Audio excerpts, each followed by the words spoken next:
Listo, estamos en el aire. Nuevamente, una bienvenida a todos quienes nos están acompañando el día de hoy en una transmisión nueva de Parlaarte del programa de la licenciatura en Educación Artística y también en compañía del profesor William Perdomo de la licenciatura en Humanidades de Lengua Castellana. Hoy queremos hacer una fuerte bienvenida, un caluroso recibimiento a nuestra maestra invitada, la profesora Ana Grace Jiménez Murcia, que nos va a acompañar hablando de las plásticas, del arte plástico y visual. También, obviamente, en el estudio nos está acompañando Paolita Rivero Socorrito, ¿sí? El profesor William, que ya les había comentado, y obviamente nuestra invitada. Entonces, yo quiero hacer este inicio de sesión dándole la palabra al profesor William para que nos presente a la maestra y para que iniciemos con nuestro tema del día de hoy. Muy buenos días a todos, es un gusto acompañarlos hoy y sobre todo es un gusto tenerlos aquí en este programa tan especial.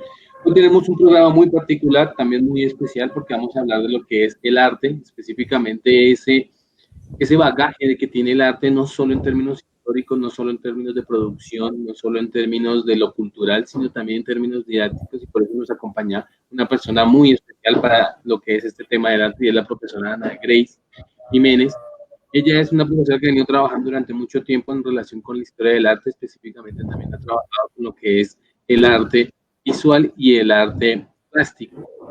Y nos va a hablar específicamente de eso, del arte plástico y del arte visual. Nos va a permitir tener un panorama mucho más amplio, no solo desde allí, sino como les mencionaba, desde el contexto educativo. Profe Ana, ¿cómo estás hoy?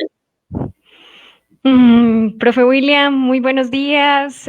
Profe Héctor, muy buenos días. Socorrito, muy buenos días. Contenta de compartir este espacio y de estar aquí en el Festival Uniartes. Es como lo maravilloso de poder compartir este escenario con estudiantes, con profesores, sí, de las diferentes licenciaturas y poder hablar un tema tan bonito como son las artes plásticas, integrado también a las propuestas educativas. Muchas gracias. Bien, maestra, muchísimas gracias. De verdad que para nosotros también es un honor no solamente contar con tu presencia aquí, sino en este escenario, en este encuentro de estudiantes, de docentes, de otros tipos de invitados que están acompañándonos en Artes, ¿no? Que es, digámoslo así, un espacio pues para hablar precisamente del arte, la educación, la cultura, de todos esos elementos que constituyen nuestra esencia, ¿cierto? Eh, Maestra, yo quisiera preguntarte una cosa para poder iniciar con este diálogo, y es, ¿cómo logras tú pensar la configuración histórica de las artes plásticas? ¿Cómo las artes plásticas y visuales se configuran a nivel histórico, maestra? Para que desde ahí empecemos a hablar de todo el tema de lo que es el arte. Vale, profe Héctor. Bueno, una pregunta bastante amplia, tanto que nos daría para una sola charla la parte de configuración e historia de las artes plásticas y visuales. Pues se puede abordar de diferentes formas. Pienso en este momento como que se configuran las artes plásticas a través del origen del objeto, pensaría yo, en un primer momento, esa ideación, esa conceptualización que hemos hecho los seres humanos frente a la forma y cómo esa conceptualización también la logramos materializar. Lógicamente ese objeto, esa forma, va acompañada de un contexto, va acompañada de una ideología, ¿cierto? De unas identidades que dan sentido a aquello que se ha construido a lo largo de la humanidad. Entonces yo pienso que podríamos pensar esa configuración de las artes plásticas desde allí, ¿no? Y lógicamente a lo largo de la historia se ha leído la imagen, el objeto, ¿cierto? De distintas maneras, ¿sí? De pronto el objeto cuando se manifiesta de una forma expresiva, pues allí aún más se configura esa historia de las artes plásticas y visuales. Entonces pensaría allí en esa opción, pero igual también podría pensarse de otras maneras. No sé qué opinas, profe William, allí. Sí, me parece relevante eso. sino que también quisiera que nos contaras, dentro de todo ese bagaje que hay de la historia, tanto del arte como del arte plástico y visual, ¿qué recordarías tú ahorita o qué rescatarías ahorita aquí, dentro de toda esa historia, de todos esos momentos de la configuración y de la creación de ese concepto de artes plásticas y artes visuales? ¿Qué momento de la historia rescatarías hoy, en este momento? Bueno, de la historia. Bueno, yo creo que de la historia y de un elemento expresivo podría, digamos que ahorita pienso en como en dos aspectos allí. Pensaría como la configuración de la forma a través del dibujo, pero el dibujo pues a lo largo de la humanidad también ha tenido diferentes comprensiones y retos allí importantes. Digamos que en un primer momento me parece interesante hablar de esa configuración del dibujo, por ejemplo, en la Edad Media, ¿no? Cómo era el rol del artista en la Edad Media, cómo se configuró el dibujo en ese momento, ¿cierto? En un momento donde ni siquiera la palabra artista estaba allí, ese rol del artista como lo entendemos hoy en día, pues no, digamos, no estaba configurado como tal, ¿sí? Digamos, hay una palabra griega que me viene a la mente que se llama los banausos, y los banausos son esos artesanos de la época, ¿no? Entonces aquellos que dibujaban, aquellos que pintaban, aquellos que esculpían, ¿cierto?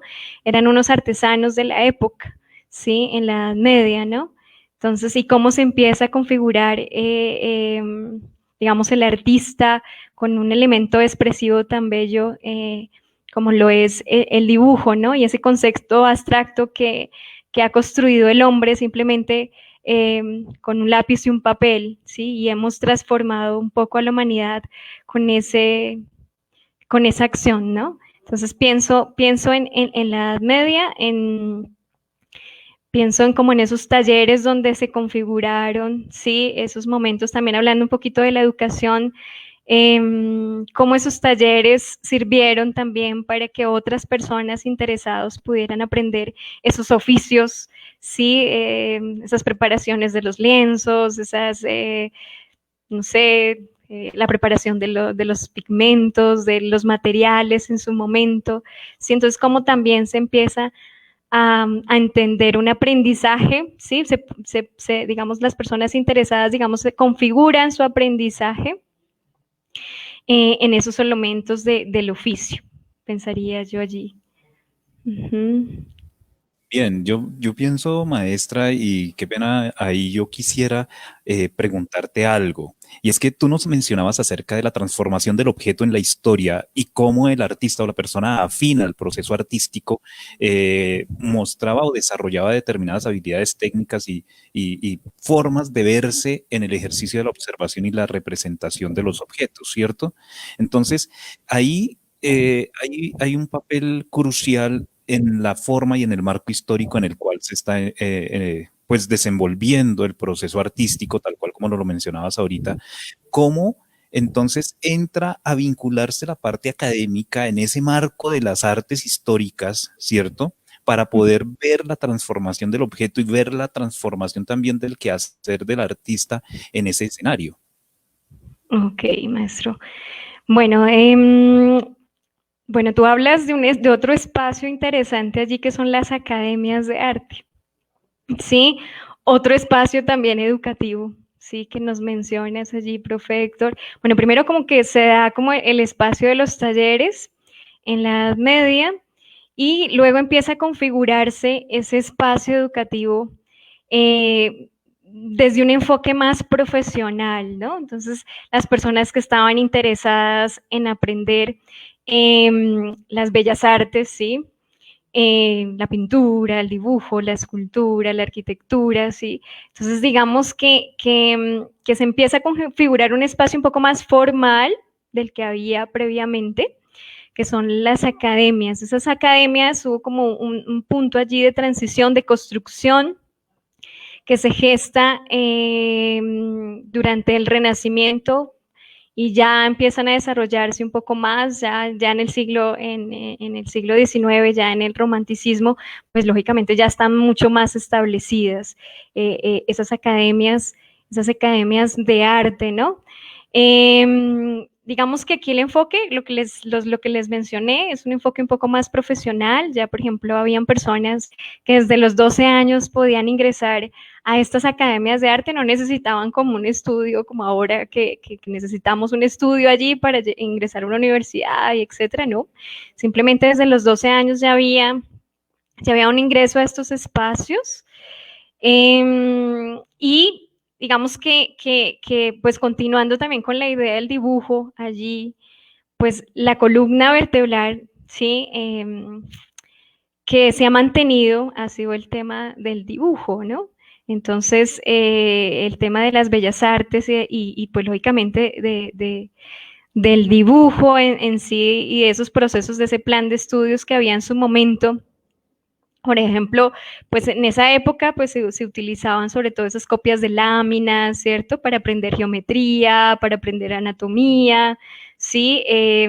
Recuerdo también que se utilizaba allí también esas copias de lámina, no teníamos así como la fotografía hoy en día, ¿sí? Digamos que los procesos de grabado también fueron importantes para la academia, ¿no? La invención del grabado en la Edad Media aportó luego a esos escenarios educativos como las academias. Entonces esas copias de láminas que estaban allí en los grabados, pues eran los que copiaban los artistas que querían aprender allí. Sí, esas obras de los grandes maestros de pronto no tenían como cercanía a la obra en sí, pero a través de las láminas podían acercarse a esas maravillas, sí, esas invenciones de algunos artistas, de algunos seres humanos allí desde su sensibilidad, ¿sí? También otro aspecto que podríamos también nombrar dentro de esas academias, digamos, esa copia de sollados, de bajorrelieves, ¿cierto? Para aprender un poco esa anatomía, un poco más cercana a la realidad. Y luego ya, pues, un punto un poco más complejo, como lo es el dibujo del natural, ¿no? Y apreciar la luz y apreciar esas formas y esos contornos, ¿sí? Entonces, digamos que eran como unos procesos educativos que se fueron configurando a nivel profesional allí y es un espacio interesante también pues para compartir, para charlar un poco y para tener de referente frente pues a esas propuestas educativas en referencia a las artes plásticas y cómo se da la educación hoy en día de las artes plásticas allí. Claro que sí, maestra. Y yo ahí tengo una pregunta y es, nos hablas de todas estas técnicas, grabado, dibujo, de la Edad Media, del romanticismo, pero entonces, desde la parte identitaria que lo nombraste al principio, ¿cuáles son esas obras? ¿Qué es lo que ellos plasman o plasmaron en esas obras? ¿Será que tiene alguna similitud con lo que se ve en arte hoy en día o es totalmente diferente? ¿Qué es lo que plasmaban en esos dibujos, en esos grabados, en todas esas técnicas que nos has dicho? Bueno, Socorrito, pues digamos que la forma se ha configurado también por lo que viene en el contexto, ¿no? Entonces, pues digamos en su momento, pues si estamos hablando de la Edad Media, del Renacimiento, pues había una intención, una función de la forma hacia la parte religiosa, ¿sí? Pero luego empezó como a configurarse también hacia esos pensamientos, esos nuevos pensamientos de los seres humanos, ¿sí? Y esas nuevas preguntas, ¿sí? Las preguntas nos han acompañado y esas preguntas lógicamente permean esa sensibilidad del arte, ¿no? Entonces en la Edad Media nos hacíamos unos cuestionamientos diversos y empieza la forma a pensarse de otra manera. Hay un artista importante que se llama Brunelleschi, que fue como el inventor de otra nueva realidad, como lo fue la perspectiva, ¿sí? Entonces, bueno, antiguamente no teníamos cómo poder a través de un plano, ¿sí? Bidimensional, poder plasmar una realidad que percibimos ¿sí? Con nuestros ojos, ¿cierto? Esa profundidad, esos paisajes, esa arquitectura, ¿cierto? Cómo llevarlo a un plano bidimensional y poderlo construir allí desde la parte tridimensional. Entonces, bueno, esas grandes preguntas, ¿no? Son las que aportan a la forma. Y nos seguimos cuestionando y digamos que lo interesante del arte es que no es estático, que nuestras preguntas como seres humanos están allí latentes y permean esa sensibilidad en el arte, ¿no? Entonces, Bien. En ese mismo sentido, maestra, creo que hay algo que está inmerso en todo ese proceso del desarrollo de las artes y es la relación entre el maestro y el aprendiz, el maestro y el estudiante, el maestro y el nuevo artista, ¿cierto? ¿Cómo trasciende, cómo se veía esa relación o cuál era el acercamiento que se tenía al proceso del aprendizaje de las artes? Ya nos mencionaste algunas técnicas, el tema del grabado, el tema del desarrollo del plano, de la perspectiva, ¿cierto? Pero más allá de la técnica como tal, había un proceso de enseñanza-aprendizaje vinculado a cómo poder aprender a hacer arte, ¿cierto? Y a desarrollar incluso sus propios estilos, sus propias formas, de tal manera que evolucionaran como evolucionó, por ejemplo, todo el tema del Renacimiento, ¿cierto? A partir de técnicas ancestrales. Entonces había una forma de ver la relación maestro-estudiante en la edad antigua, otra en la edad media. ¿Cómo era esa relación entre el maestro y el estudiante? ¿De qué manera se configuraba ese acercamiento en el proceso del aprendizaje de las artes? bueno, listo. Bueno, la forma en su momento de la Edad Media y el Renacimiento, la configuración era un poco más formal, sí, más técnica, más llevado a la técnica, sí, entender esos procesos técnicos. Sin embargo, no solamente en las academias de arte se aprendía la parte técnica, ¿sí? La pintura, el oficio de la pintura, el oficio del dibujo, ¿cierto? Sino que era acompañado también de la parte teórica, ¿no? El tema, ya empieza a haber un tema interesante allí, como lo es la historia del arte, sí, la parte teórica allí, un poco también de la perspectiva, cómo se configuran esos maestros. Entonces, es una parte formal, es una parte profesional, ¿sí? Que involucra el hacer y el rol de una formación profesional del artista. Lógicamente, posterior se configura de otra manera cuando llega, cuando ya se piensa en las artes dentro de los espacios educativos como, ¿sí? Como los colegios, ya cuando se configura o se organizan esos sistemas educativos, pero ya más o menos en el siglo XIX, cambia como el objetivo, ¿no? Pero en su momento era un objetivo de una formación formal en el área, ya sea de las bellas artes, como se llamaba en su momento, ¿sí? De la arquitectura, ¿sí? Y luego se configura de una manera diferente cuando llegan a esos sistemas educativos allí en el siglo XIX, ¿no? Tiene otros acentos, tiene otros intereses que dan pie a lo que posterior podríamos llamar pues la educación artística, ¿sí? Pero por ahora era profesional, ¿sí? El enfoque era bastante profesional.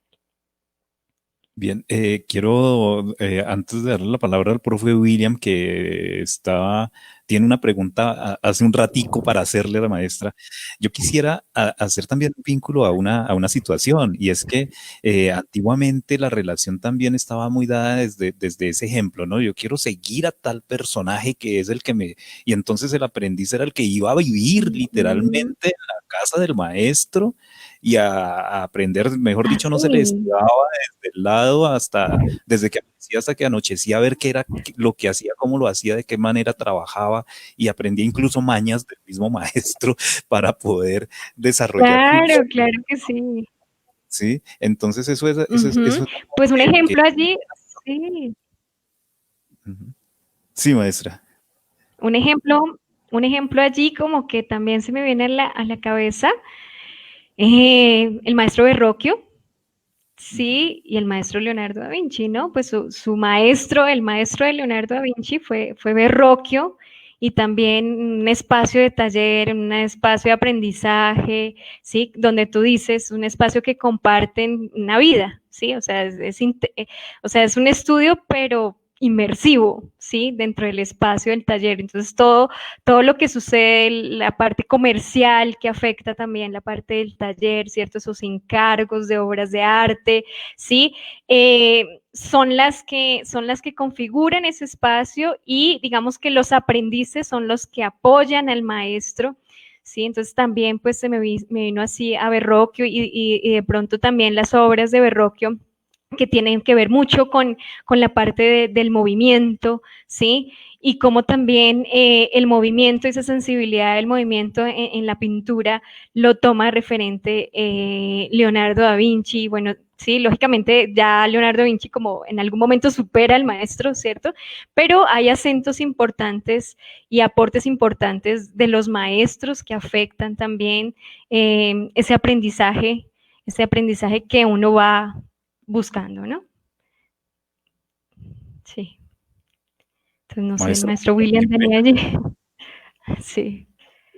Y ya que se mencionaban esas dos cosas por parte de la profe Ana y el profe Héctor, quisiera que habláramos un poco respecto a esa experiencia en relación con el arte visual que nos convoca, por ejemplo, Comenio, o de esa misma intención de trabajar la imagen como una función o un recurso didáctico, algo que más adelante, por ejemplo, lo va a hacer el mismo Rudolf Hofer, en el sentido de que se recurre a la imagen para poder acercar al estudiante al conocimiento. No sé cómo lo ves. Bueno, tú hablas allí de Comenio. Bueno, recuerdo en Comenio un aporte gran, bueno, aparte del aporte pedagógico que hace allí Comenio, también generó un libro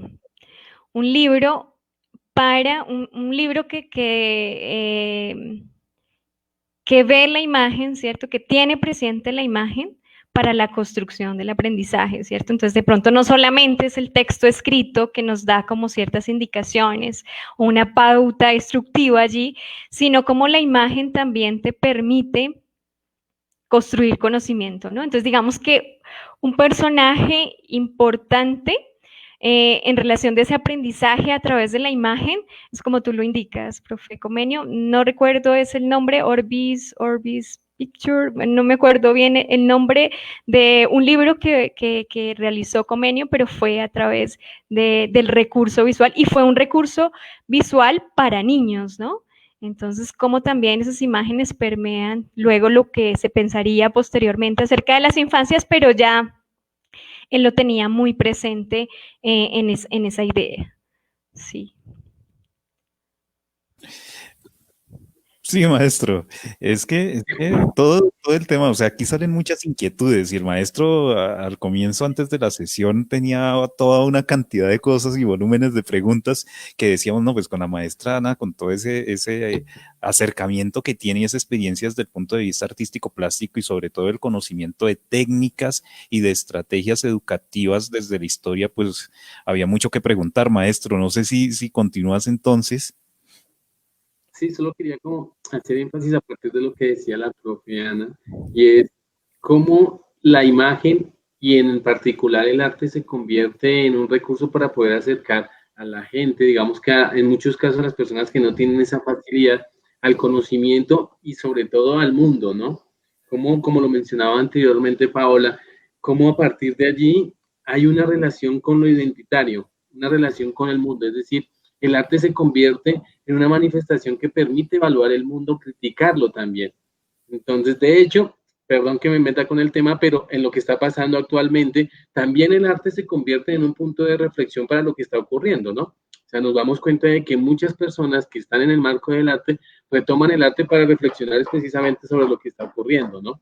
Entonces, ahí quisiera como preguntarte también, en ese sentido, todo lo que está enmarcado en cuanto a la revolución industrial, ¿cómo permea o contribuye en el desarrollo del arte?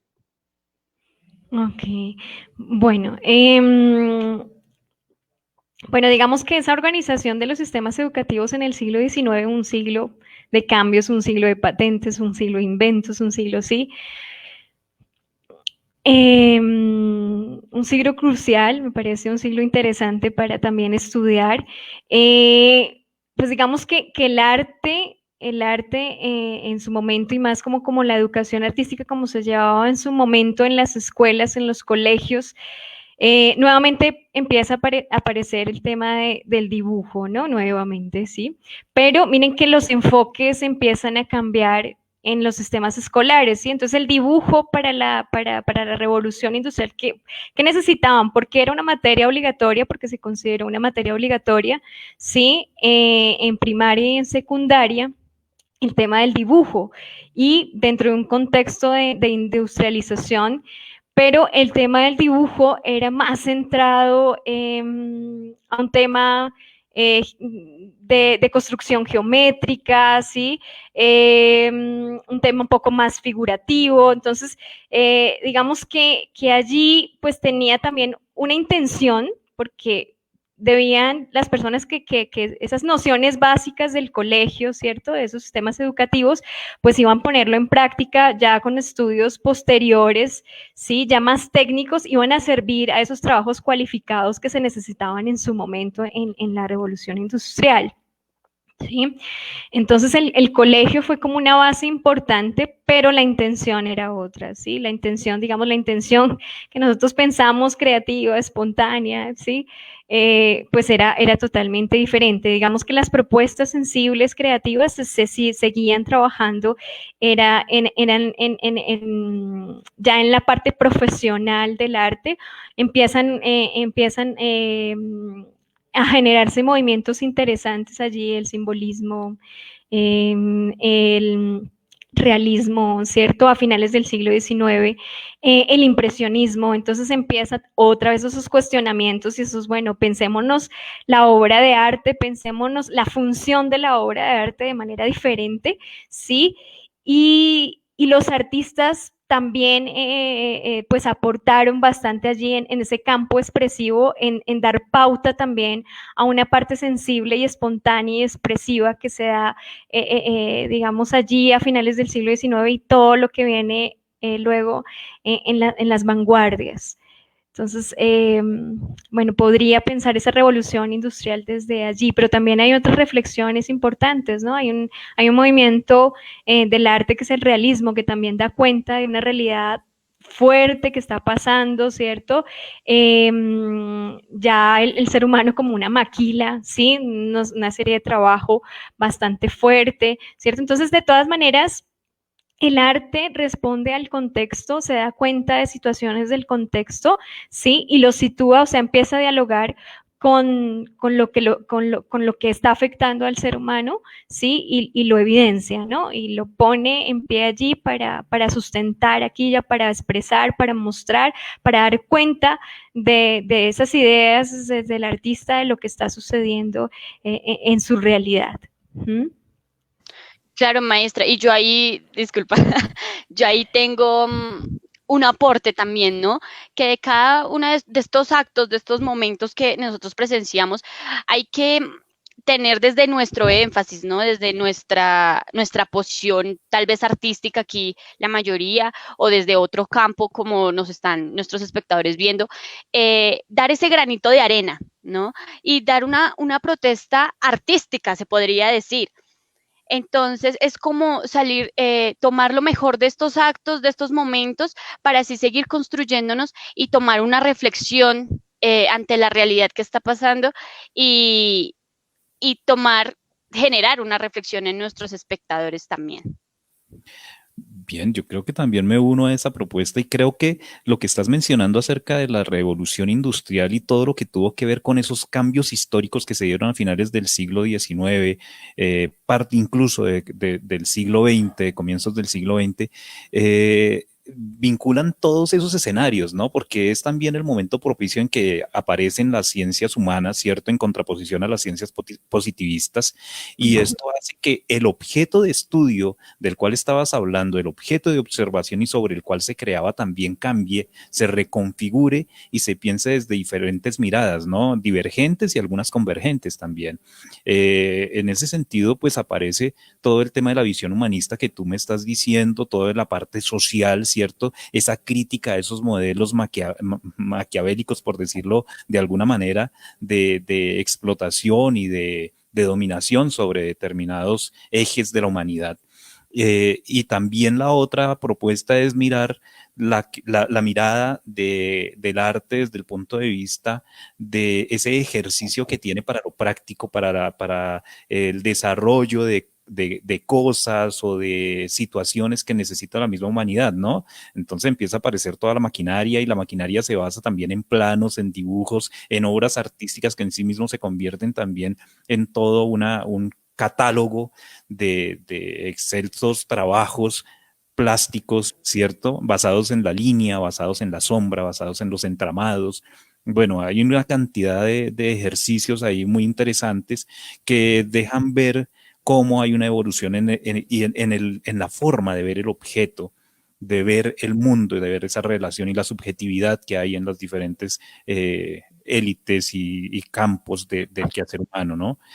Maestro, te damos la palabra porque creo que ahí hay algo muy importante y es que eso se vincula también con todo lo semántico, ¿no? Con toda la parte escritural que se relaciona muchísimo con la parte plástica a comienzos del siglo XX.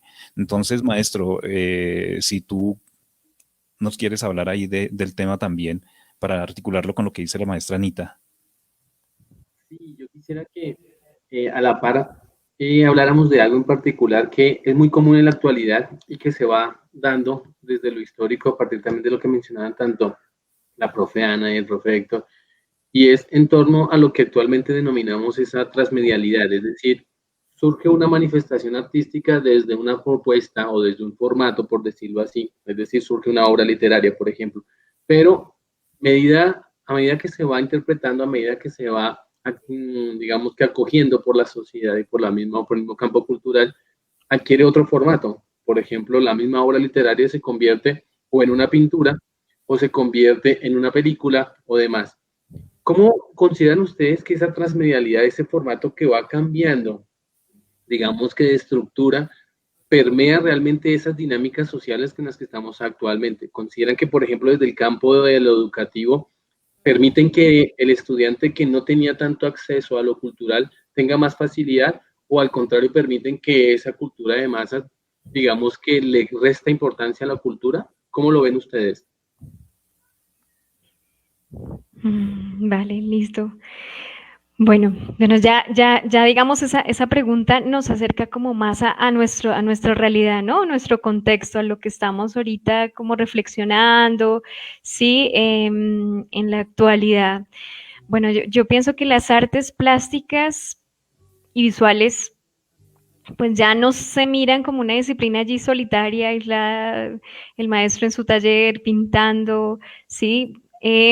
Sino hay algo importante que en este momento se está dando que se llama la interconexión, ¿sí? Entonces esa interconexión es ese diálogo con otros lenguajes y hasta con otros saberes, ¿no? Es más, en las artes visuales, ¿sí? Que se configuran un poco a mediados del siglo XIX, 1960, cuando empieza a aparecer esos medios de comunicación diversos como el cine, la televisión, sí, la publicidad, bueno, pues nos cambia la perspectiva y lógicamente actualmente eso se incrementa, ¿no? Entonces allí aparece el tema de la interconexión y esa interconexión es un diálogo con otros lenguajes artísticos. Digamos que la obra de arte ya no está solita, digamos la pintura, la escultura, ¿sí?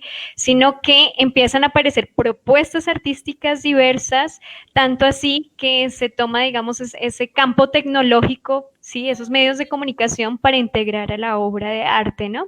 Entonces, por ejemplo, esta mañana tuvimos el profe Diego nos hablaba de una realidad virtual, ¿sí?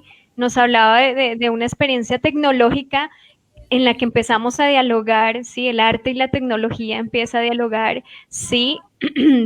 Eso por un lado, digamos como por un ejemplo que se me ocurre en el momento, pero otro ejemplo que también está sucediendo en las artes visuales es que ya ni siquiera se está pensando como un campo disciplinar en las artes visuales, sino se está llevando a algo que se está reflexionando dentro de la actualidad, que se llaman las culturas visuales, que es algo que nos cambia un poco el panorama de lo que nosotros apreciábamos y entendíamos de lo que era el arte y de la construcción que hacíamos, de la forma y de lo que comprendíamos allí en su momento, ¿sí? Y es cuando la cultura visual, ¿cierto? La cultura visual permea o está muy relacionada con estas situaciones que nos están afectando en este momento. Entonces la obra de arte se sitúa en el campo social, se sitúa en el campo económico, se sitúa en el campo cultural, ¿cierto? Y estas imágenes que en algunos momentos se estudiaban y eran obras de grandes maestros y de grandes artistas, pues en la actualidad ya no se hace, ¿sí? Digamos que se intentó, digamos que la propuesta de entender la obra de arte, de apreciar la obra de arte, ¿sí? Con un proyecto que se gestó más o menos en mediados de los 70s, de los 80s, con un profesor de arte que se llama Elio Eisner, ¿cierto? Que vincula no solamente la creación, la espontaneidad del dibujo, sino vincula esa espontaneidad del dibujo, esa espontaneidad de la creación, también a la obra de arte, ¿no? Apreciar la obra de arte, la historia del arte, la estética, etcétera.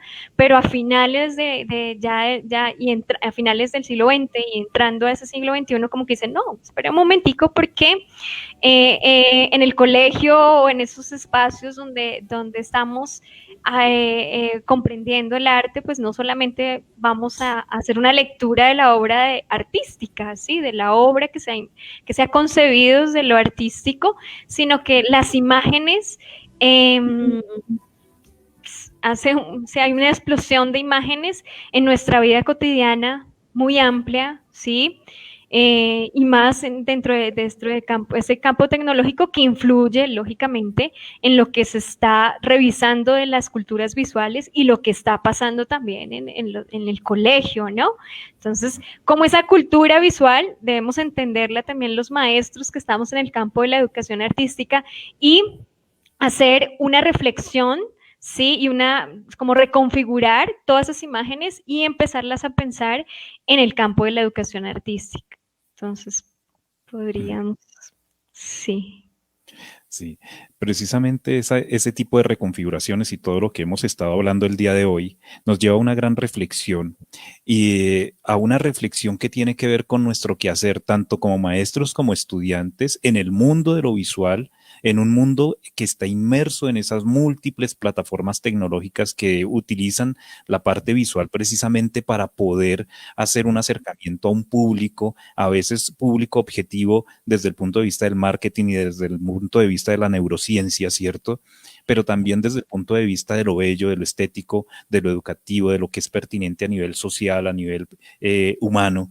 Y desde esa perspectiva, yo creo que la reflexión final que quisiéramos que ojalá nos regale un aporte, sus propias palabras, pensamientos y emociones referente a lo que te quisiera solicitar es: ¿qué sería lo que tú le dirías a todos estos estudiantes que nos están viendo, a todas estas personas que están aquí vinculados con nosotros, ¿cierto?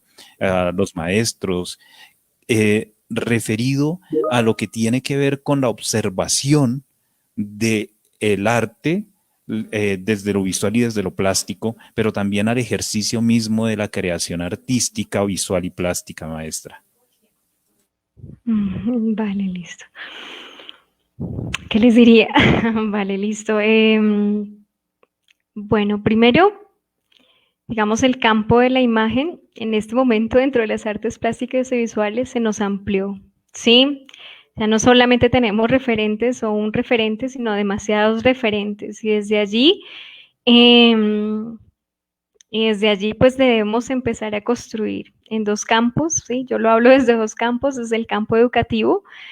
Primero, lo hablo desde el campo educativo, donde la importancia del aula allí para poder aprender a comprender y analizar esas imágenes que que nos llegan todo el tiempo, ¿sí? De saberlas leer, de saberlas interpretar, de que seamos críticos frente a aquello que estamos observando, ¿sí? Y enseñarles también como a nuestros estudiantes allí a hacerlo. Es importante tener un criterio frente a lo que nos está llegando, ¿sí?